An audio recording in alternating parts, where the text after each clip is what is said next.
Olá para você que está ligado no Direto da Universidade. Bom, é o seguinte, os alunos de jornalismo da PUC Campinas fizeram um trabalho bem legal, bem bacana, que o enfoque principal é a dificuldade que as pessoas que são da periferia têm de conseguir se relacionar, por exemplo, com a cultura pop, que é, na verdade, na maioria das vezes pelo menos, uma cultura voltada principalmente para as pessoas que têm um maior poder aquisitivo. Acompanhe. Ser nerd de morador de periferia é você se adequar a uma cultura que não foi feita para você, mas você é apaixonado por ela. O jovem periférico, principalmente o jovem periférico nerd, precisa ter essas amarras libertadas do julgamento. A gente tem que parar e tirar aquela ideia de, nossa, tá na periferia, é um pobre coitado, sabe? Porque a gente sabe que cada um que tá aqui na periferia trabalha de um jeito e todos os dias mata um leão para conseguir atingir os seus sonhos.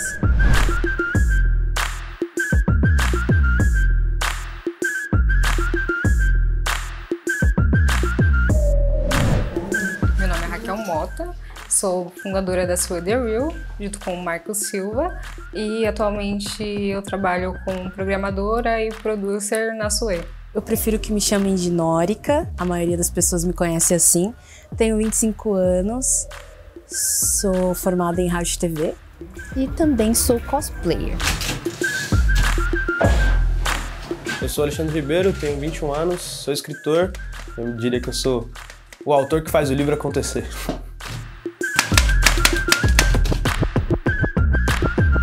Meu nome é Guilherme Cazu, tenho 30 anos, sou antropólogo. Sempre me vi como nerd, assim, né? Sempre me situei nesse ambiente. Me interessei por estudar isso aí. Por muito tempo na minha vida, eu sabia que eu era nerd, mas quando alguém me dizia que eu era nerd, eu ficava muito brava. Porque sempre tinha aquele estereótipo e tudo mais. Não dá pra você assumir pros moleques da quebrada que você era nerd, senão você ia ser zoado. E isso era realmente uma coisa que era um fato, assim. Eu mesmo sempre fui um moleque nerd, mas eu zoava os outros moleques que eram nerd. Porque é esse lance de você querer fazer parte de um grupo. Você nunca vai querer estar num grupo onde as pessoas vão ficar tacando bolinha de papel na sua cabeça, sabe? Você vai querer estar no grupo das pessoas que tacam bolinha de papel. Eu escondia demais. Pela questão da infância, de ter sofrido muito bullying. Não só da questão nerd, digo, de quadrinhos, HQs, mas até da questão de estudo mesmo. Quando o termo nerd surgiu, né, foi nos Estados Unidos, e era muito voltado para o ambiente acadêmico, né? Surgiu no contexto dos colégios e das universidades e se chamava de nerd aquelas pessoas que tinham dificuldade de interagir socialmente. Com o passar do tempo, essa conotação foi mudando. Então, assim, passou a ser chamado de nerd também os jovens que tinham um certo apreço por uma infinidade de produções audiovisuais, né, relacionadas à cultura pop. Durante o meu período na escola, sempre tinha aquela coisa, tipo, nossa, Raquel é o nerd da sala, vamos copiar dela e tudo mais. E eu ficava brava, eu ficava desconfortável, porque sempre tinha aquela coisa de tipo, o nerd, ele estuda e não quer saber disso. Sendo que não, tipo, eu também queria brincar, fazer outras coisas, mas com o tempo eu fui entendendo que tudo bem ser identificada como nerd, você acaba falando assim, realmente, eu sou uma pessoa nerd. Na época de faculdade eu meio que me libertei. Eu falei, não, tudo bem, eu sou nerd mesmo, vou encher as paçocas dos professores, tudo, e vou me libertar dessa questão de até da vestimenta, de ir em eventos mesmo, de mostrar para a sociedade quem eu sou de fato e o que eu gostava. Eu sou nerd, eu sempre fui nerd, sempre me considerei um moleque meio que gosta de conhecimento, assim, mas ao mesmo tempo acho que um ambiente tão violento que a gente vive, ele obriga você a se adequar a alguns certos padrões, assim. Se você é muito nerd, você vai começar a sofrer bullying, e eu nunca fui a pessoa que me deixei ser rebaixado por ninguém, então, às vezes eu tinha que ser o bagunceiro na escola para não ser tirado, mas mesmo assim, eu continuava com as melhores notas da sala, assim, e tal. Não tem uma definição do que é ser nerd, né? Tem várias definições. Ela surgiu de uma maneira, né, com uma determinada carga pejorativa até, né, era ofensivo chamar os outros de nerd. E conforme o tempo foi passando, diversas outras conotações foram surgindo, né? De acordo com a época, o contexto e tal. Os cenários em que se utilizava esse termo.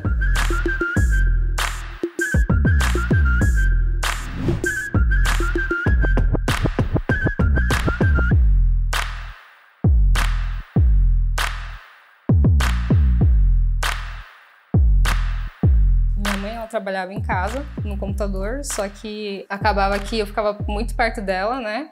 E eu atrapalhava às vezes o trabalho dela, desligando o computador e tudo mais.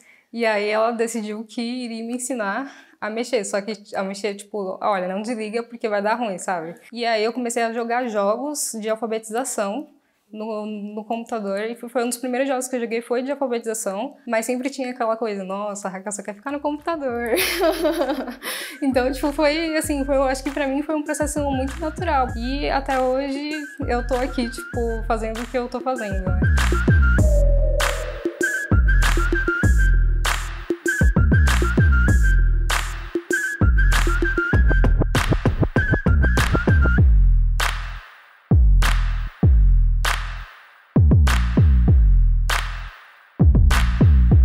Foi apresentado o DC Comics primeiro pra mim.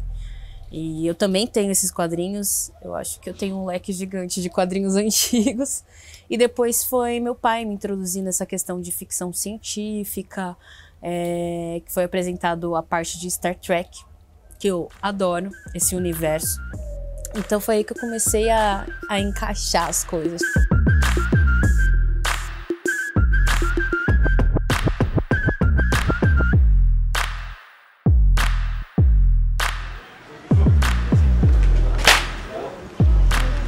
A leitura pra mim ela veio com afeto, assim. Eu nunca li muito quando era novo, mas o meu coroa, o meu pai, que ele já é falecido, ele me obrigava a ler e tal. Ele me obrigava a ficar lendo 5 páginas de um livrinho bíblico antes de dormir, assim. E aí isso passou com o tempo, depois ele faleceu. Depois de vários anos eu tava indo mal na escola e eu encontrei na leitura uma maneira de meio que, sei lá, de ressurgir a presença do meu pai assim perto de mim, e eu comecei a encontrar um afeto na leitura.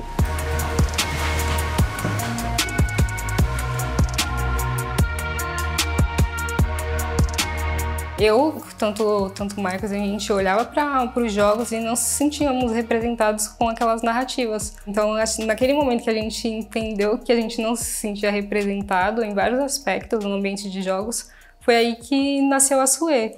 E hoje eu consigo visualizar com o nosso crescimento ao longo desses tempos, eu consigo ver, tipo, hoje é muito mais mulheres negras, tanto atuando no ambiente de jogos como sendo gamers e tudo mais, porque o meu mindset mudou, sabe? Existem sim as pessoas negras no ambiente de jogos, mas elas estão muitas vezes em ambientes mais espalhados e você que não estava visualizando elas porque você não tinha ido no lugar certo.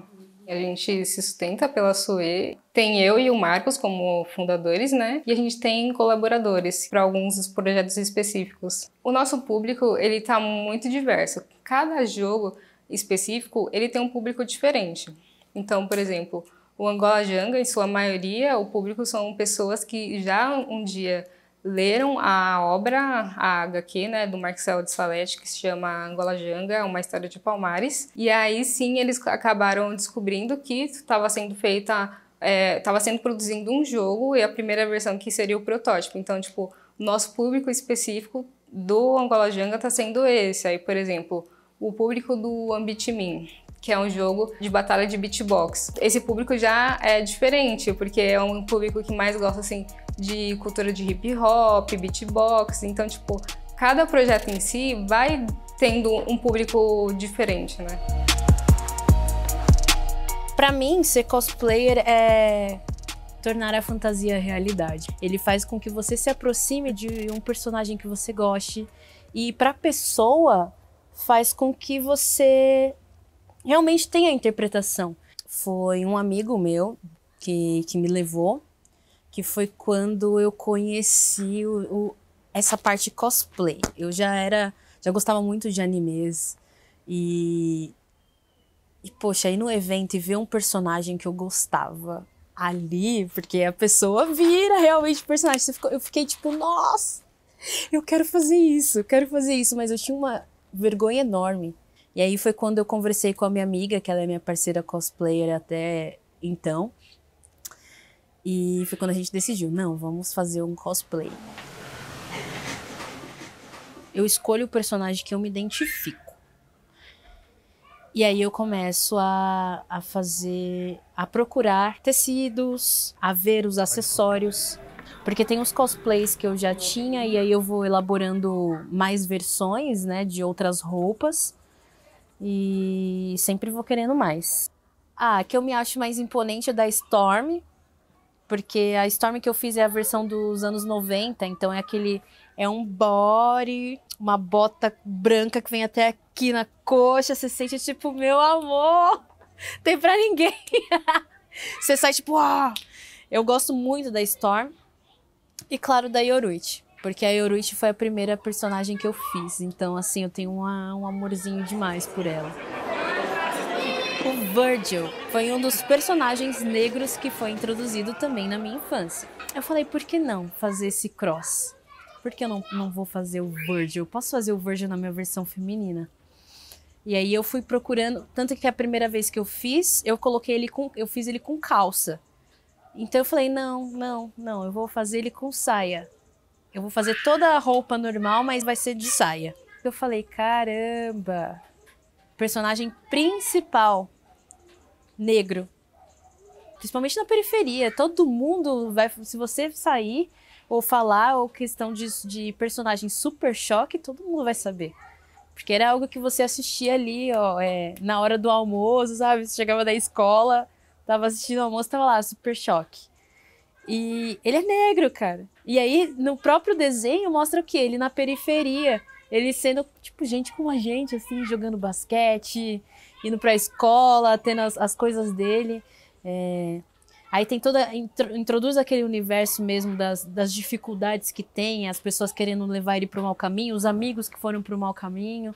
Então, acho que a gente se sente mais familiarizado. Além de ter os personagens negros, que eu comecei a ter referência pra fazer, eu fui buscando fazer outros personagens, ficar sem medo de fazer até personagens brancos, porque eu tinha aquele receio.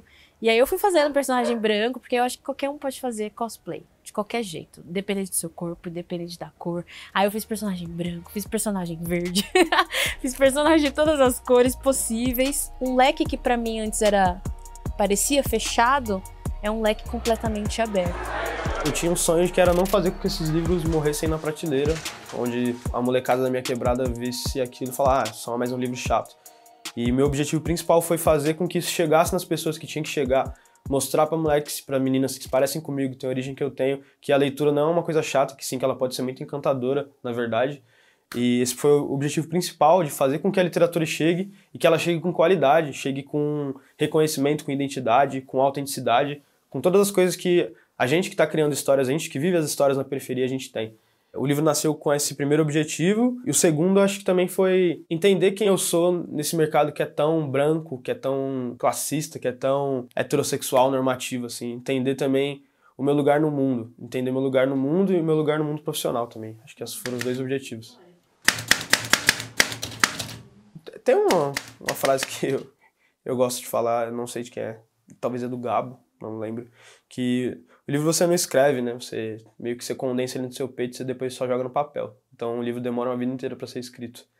Eu vendo os dois livros na rua, de mão em mão, parando as pessoas, meio pobre e louco, assim, tipo marreteiro.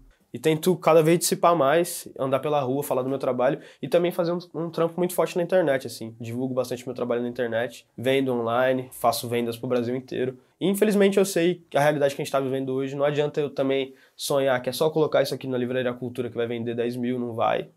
O livro tá vendendo cada vez menos. E também ter essa noção de realidade e trampar em cima disso. Falar, mano, já que tá vendendo, vou contra a corrente. E não é à toa que eu já vendi 1.900 livros em 5 meses.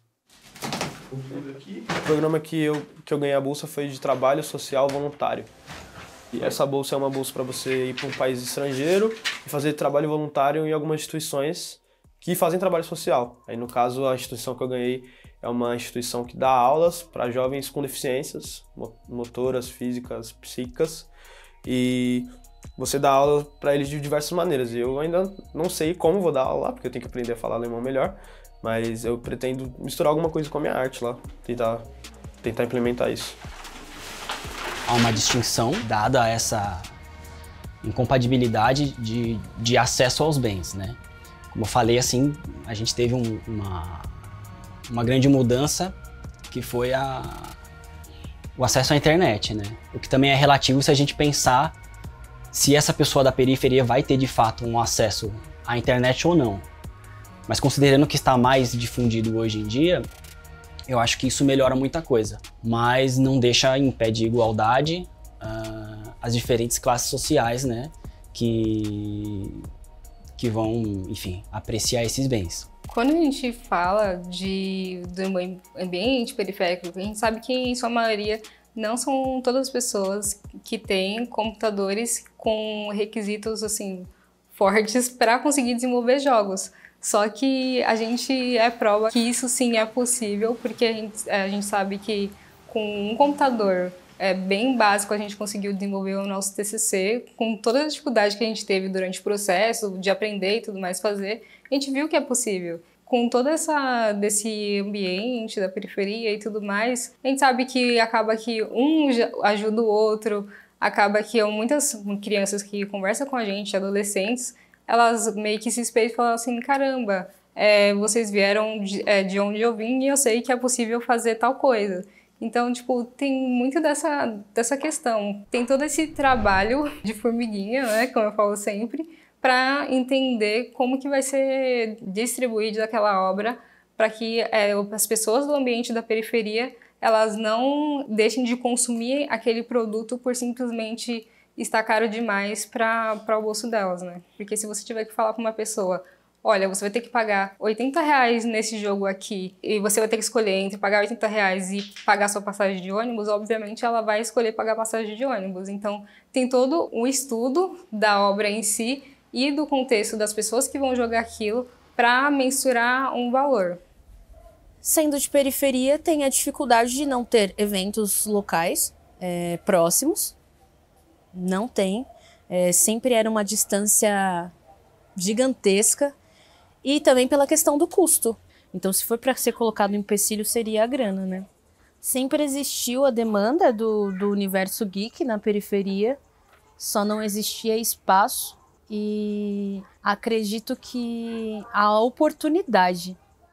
Eu fiz a Arlequina porque minha amiga, minha companheira, cosplay, falou, eu vou fazer o Coringa. Faz a Arlequina? Eu falei, eu?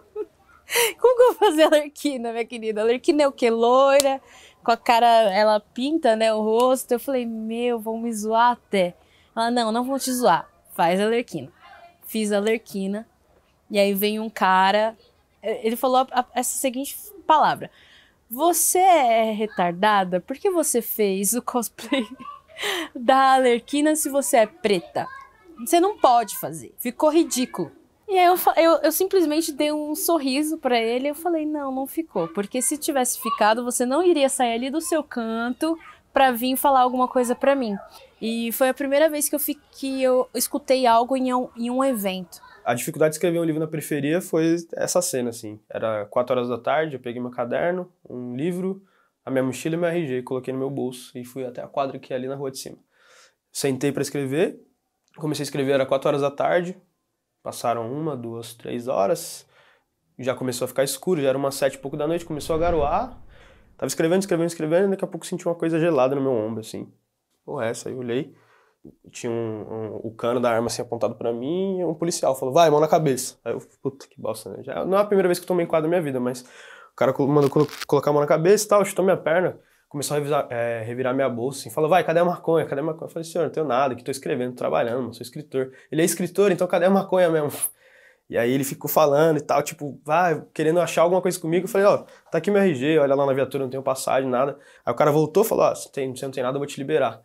E só nesse meio tempo, assim, mano, tá ligado? Tava, tipo, sentado, eu, um lápis, uma caneta, um caderno e um livro. E mesmo assim ainda foi vítima da violência policial.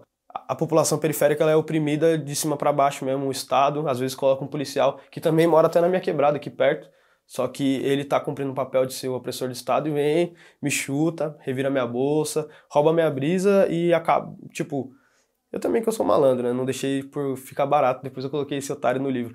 Mas, mas ele tentou roubar minha brisa ali, tipo, mano, eu poderia ter estragado meu dia, que eu não tava fazendo nada, mano. Eu tenho o direito de ficar sentado numa praça escrevendo, tá ligado? Qual que é o direito que eu não tenho de ficar lá sentado? Eu ofereço perigo a alguém por ser quem eu sou. Eu tenho certeza que, sei lá, o Euclides da Cunha nunca tomou um enquadro quando eu tava escrevendo. Ele foi o escritor homenageado esse ano na Flip. Tem um passado eugenista pra caralho, querendo apagar a história do Brasil preta.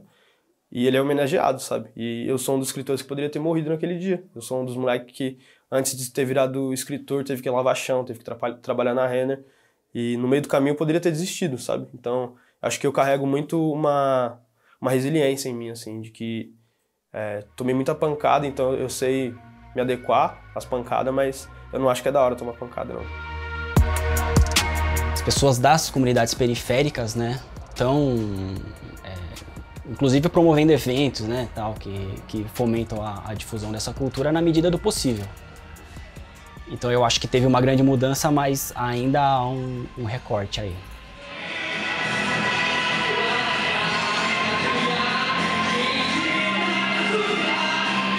A gente estava no Pirifacom e teve uma criança que parou na gente e falou assim, caramba, eu nunca vi um personagem negro assim na minha vida. Tipo, sabe, a gente tá no século XXI. A gente não deveria estar, tipo, tendo que achar essa atitude extraordinária. Ela deveria ser natural. Assim como é natural as pessoas olharem para as grandes mídias hoje e visualizarem as pessoas brancas, como sempre foi, e olhar um tempo e falar assim, ok, hoje a gente tem muito mais negros em diversos espaços. E não é só porque elas são pessoas negras, é porque elas têm capacidade para estar ali, como posso dizer, ela tem brilho nos olhos para fazer o que ela está fazendo. Porque é muito comum para muitas pessoas brancas olharem isso e falar assim, caramba, tá bom, é estudo focado em narrativas brasileiras, e daí? Só que, tipo, pra gente tem um significado imenso saber que existem jogos que representam as pessoas negras de maneira coesa, que fazem com que elas se entendam como pessoa negra e se identifica com as obras. Tipo, quantas vezes na vida você parou para olhar os jogos e viu um personagem negro ou uma personagem negra sendo o principal da história? Tipo, poucas vezes a gente viu isso. E a gente sabe que a gente tá cansado disso. Então, é isso que a gente tem mudado. A Zoe, ela não saiu do nada para nada. No momento que ela saiu do papel é porque a gente queria mudar alguma coisa na nossa sociedade. E a gente sabe que a gente está fazendo isso, aos pouquinhos, e vai caminhando até um dia que a gente vai entender que o negócio está expandido muito mais além da gente. No meu conceito, pelo menos comigo na minha infância, eu não queria me assumir por puro medo